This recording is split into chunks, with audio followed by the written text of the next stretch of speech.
ya kivuko cha ng'ombe. Hapa paweke kibao na kule. Ng'ombe zikija zinaingia kule, zinateremka bondeni. Jina ndio Saidi Emedi, mwenyekiti mtaa kwa Disando.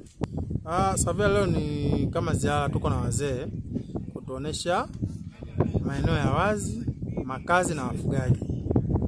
Eneo la Komkuu. La kwanza katika watu walioingia kwenye hifadhi za serikali au kwenye makazi maeneo ya serikali ya mtaa kwa Disando, cha kwanza ni kuwaita.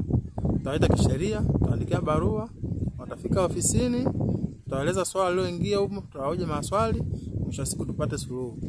Huko kwa ambao watakiuka sheria zile ambazo tumewekea kama mtaa, endapo watakiuka, hatafuata maadili ya sheria ya mtaa na mtaa kwa Disando, basi sheria ipo ngazi kwa ngazi. Sisi tuko ngazi ya mtaa. Endapo watakiuka maadili na tulivyoelekezwa na wazee na kwa mwongozo tuliopewa, tukiambiwa kikataa, basi kuna ngazi ya kata pia watashughulika nao.